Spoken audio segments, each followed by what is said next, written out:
इंसानी मांस खाने वाले पिशाच के डर से आंध्र प्रदेश के एक गांव में लगा लॉकडाउन। चंद महीनों में उठी 4 अर्थियां। लॉकडाउन कोई कोविड वाला लॉकडाउन नहीं था। ये बात है अभी कुछ महीने पहले की, इसी साल अप्रैल के महीने की। लोगों का कहना था कि कुछ पिशाच गांव में घात लगाए बैठे थे। इसके डर से गांव के लोगों ने खुद ही लॉकडाउन लगा दिया। लोग अपने अपने घरों में कैद थे। यहां तक कि सरकारी दफ्तरों में भी ताला लगा दिया गया था। तो ये बात है आंध्र प्रदेश के एक गांव की। 1 महीने के भीतर 4 लोगों की रहस्यमयी मौत हो गई थी। लोगों का मानना था कि इन मौतों के लिए कोई पिशाच जिम्मेदार है। गांव के भीतर किसी बाहरी इंसान के आने की अनुमति नहीं थी। बाहरी लोगों को आने से रोकने के लिए कुछ बैरिकेड्स लगाए गए, कटीली तारें लगाई गई। वहां के स्कूल और आंगनवाड़ी को भी बंद कर दिया गया। ये जो गांव है उड़ीसा के पास पड़ता है। गांव वालों का मानना था कि लॉकडाउन दुष्ट आत्माओं के खिलाफ काम करेगा।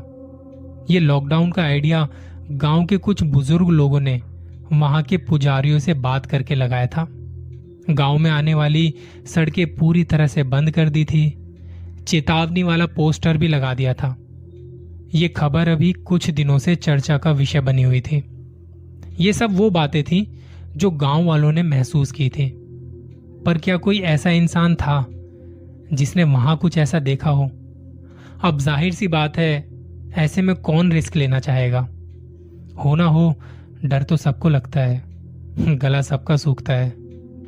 ये सब जो हो रहा था वहां उस गांव में, तो एक लड़के की कहानी आई मुझ तक, जिसने उस दौरान कुछ महसूस किया जब वो रात को काम से अपने घर वापस लौट रहा था। कार्तिक, उसी गांव का एक लड़का जो वहां काफी समय से रह रहा है। उन्होंने बताया कि वो मेरी कहानी सुनते हैं और चाहते हैं कि मैं उनकी ये कहानी लोगों तक पहुंचाऊं। उन्होंने मुझे ईमेल किया, लिखा था कि मैं आपसे इस हादसे के बारे में बात करना चाहता हूं। मैंने कहा, किस हादसे के बारे में? तो कार्तिक ने मुझे एक न्यूज़पेपर का कटआउट भेज दिया। इस वक्त तक मुझे इस लॉकडाउन के बारे में पता नहीं था और उनके कटआउट पढ़ने के बाद मैंने इंटरनेट पर और भी रिसर्च की इसके बारे में। थोड़ी बहुत और इन्फॉर्मेशन मिली मुझे वहां से। फिर मैंने कार्तिक को वापस से मेल किया कि क्या ये सच है, वहां ऐसा कुछ हुआ था? तो उसका रिप्लाई आता है कि लोगों ने यहाँ के बारे में ऐसा ऐसा फील किया है। उन्हें लगता है कि यहाँ पिशाच है जो लोगों का मांस खा रहा है, उन्हें मार रहा है। मेरा मकसद यहाँ किसी को डराने का नहीं है, बस मैं अपनी कहानी आपसे शेयर करना चाहता हूँ और मैं चाहता हूँ कि आप मेरी बात को आगे और भी लोगों तक पहुँचाइए। मैंने कहा, जी बिल्कुल। कार्तिक, बताओ और क्या बात है? तब उसने बताया कि मैं यहीं पास के एक प्राइवेट कंपनी में काम करता हूँ और अक्सर काम से वापस घर आते आते देर हो जाती है। मेरी कंपनी की साइड से उन दिनों मुझे एक प्रोजेक्ट दिया गया था, जिसके सिलसिले में मुझे बाहर के लोगों से मिलने के लिए जाना पड़ता था। कई बार क्लाइंट सामने से खुद ऑफिस में आते थे, पर ज्यादातर मुझे ही जाना पड़ता था। जिस समय यहाँ ये सारी बातें फैली हुई थी, लोग घरों से बाहर निकलने में डर रहे थे। वो डरते थे, तो ज्यादातर मीटिंग्स ऑनलाइन होती थी। लेकिन कई बार आपको सामान लेने देने जाना पड़ जाता था। हालांकि मुझे इन सब बातों से कोई फर्क नहीं पड़ता था, पर घर वाले मना करते थे, तू इतनी रात रात को घर से बाहर मत रहा कर। कुछ दिन अपने ऑफिस में बता दे कि घर से काम करूंगा मैं। पर आपको तो पता है कि ऑफिस वाले ये सब कहाँ मानते हैं, उन्हें तो बस काम से मतलब है। एक दिन काम करते करते रात को थोड़ा ज्यादा टाइम हो गया था। पता नहीं चला कि रात के 9 कब बज गए थे।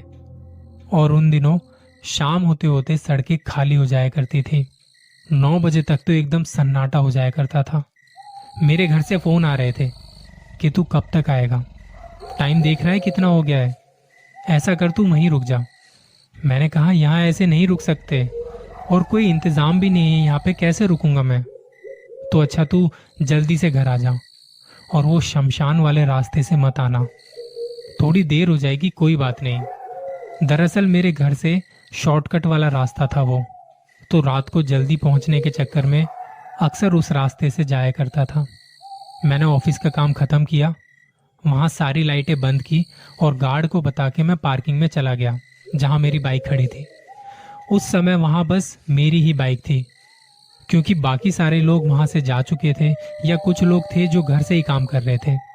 मैं बाइक से हेलमेट का लॉक खोलता हूँ और सिक्योरिटी गार्ड एकदम से मेरे सामने आ जाते हैं। साहब, आप रात को यहीं रुक जाओ, इतनी रात में कहाँ जाओगे ऐसे माहौल में, आप मेरे पास ही सो जाना। मैंने कहा, क्या हुआ गार्ड साहब, डर लग रहा है? उसने कहा, नहीं साहब, फिक्र है आपकी, बाकी आप जैसा ठीक समझे। अरे कुछ नहीं होगा गार्ड साहब, चलिए कल मिलते हैं। मैं उनसे विदा लेके अपनी बाइक स्टार्ट कर वहां से निकल पड़ा घर के लिए। ट्रैफिक बिल्कुल ना के बराबर था, कोई कोई गाड़ी नजर आ रही थी। सड़कें इतनी सुनसान पहले कभी नहीं देखी थी। मैं गुनगुनाता हुआ बाइक चलाए जा रहा था। बीच बीच में रेड लाइट्स भी आई, पर मैं रुका नहीं, क्योंकि कोई भी गाड़ी वहां पे नजर नहीं आ रही थी और घर भी जल्दी पहुंचना था। एक दो बार मेरा फोन बजा, पर मैं रुका नहीं। लेकिन जब फोन बार बार बज रहा था तो मैंने साइड में एक जगह देख के बाइक रोकी। देखा तो माँ का फोन था। पूछ रही थी कि कहाँ रह गया तू। मैंने कहा, बस 10 मिनट में आ रहा हूँ, और फोन काट दिया। फोन को जब मैंने जेब में रखा और बाइक में किक मारने लगा तो पता नहीं एकदम से क्या दिक्कत आ गई थी बाइक में, वो स्टार्ट नहीं हो रही थी। मैं लगातार कोशिश किए जा रहा था, पर बाइक स्टार्ट नहीं हुई। मेरे पसीने छूट चुके थे। घर अभी भी 4-5 किलोमीटर की दूरी पर था। कोई भी दिखाई नहीं दे रहा था जिससे मैं मदद मांगता। मैं बाइक से उतरा और हेलमेट उतारा। जब हेलमेट उतार के बाइक के हैंडल पर रखा तो शीशे में कुछ नजर आया। मैंने झट से पीछे देखा तो कोई नहीं था। वापस से शीशे में देखा तो कुछ भी नहीं था। मैंने फिर से बाइक में किक मारनी शुरू की। अचानक मुझे लगा कि मेरे साइड वाले पेड़ पर कोई जल्दी से ऊपर चढ़ के गया। मैंने झट से वहां देखा तो पेड़ के पत्ते हिल रहे थे, पर वहां कोई दिखा नहीं। मैंने फोन निकाला और फ्लैश लाइट ऑन करके बाइक के इंजन को देखने की कोशिश की कि क्या गड़बड़ हो सकती है। पेट्रोल टैंक खोला और पेट्रोल चेक किया। सब ठीक लग रहा था, पेट्रोल भी था, इंजन में भी मुझे कोई गड़बड़ नजर नहीं आई। पर जब मैंने ये सब देख के मोबाइल की फ्लैशलाइट बंद की तो मुझे कुछ आवाज आई, पेड़ के पत्तों की सरसराहट। मैं बाइक को धकेलता हुआ थोड़ा आगे ले गया, जहां स्ट्रीट लाइट की रोशनी ठीक से आ रही थी। वहां से मैंने पीछे देखा तो पेड़ हिल रहा था। बाकी किसी भी पेड़ का एक पत्ता तक नहीं हिला था। मैंने बाइक में जोर जोर से किक मारनी शुरू की। मारता रहा और अचानक से बाइक स्टार्ट हुई। मुझे किसी के गुर्राने की आवाज आई। मैंने हेलमेट पहना और बाइक पर बैठा। घर के लिए निकलने ही वाला था कि मेरी नजर शीशे पर पड़ी। पीछे से कोई बड़ी तेजी से मेरी तरफ भागता हुआ आ रहा था। मैंने बाइक में रेस दी कि अब यह बंद नहीं होनी चाहिए।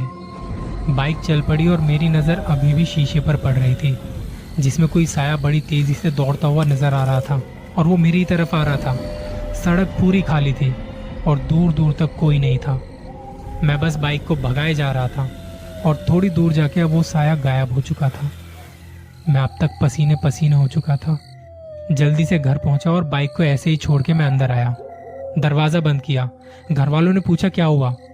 मैंने उन्हें सारी बात बताई और माँ ने मेरे माथे पर बबूत लगाई और पानी पिलाया। घर वाले बोल रहे थे कि तुझे कहा था ना कि रात रात भर ऐसे बाहर मत रहा कर, तू घर से काम क्यों नहीं कर लेता है। मैंने गर्दन हिलाई और शांत होते ही कहा, मैं बात करता हूँ कल ऑफिस में। उस रात के बाद मैंने देर रात ऑफिस में रुकना छोड़ दिया। रात को बाहर निकलना बंद कर दिया। काम हो ना हो, मैं शाम होते होते घर पर पहुंच जाया करता था। कार्तिक ने बताया कि अभी भी वो इस सदमे से बाहर आने की कोशिश कर रहा है। ऑफिस का काम अब वो घर से कर रहा है। उस रात जो था, जैसा था, बड़ा भयानक था। आप लोग भी रात को आते जाते ध्यान रखिए, कहीं किसी की बुरी नजर आप पर तो नहीं। अपना ख्याल रखिएगा।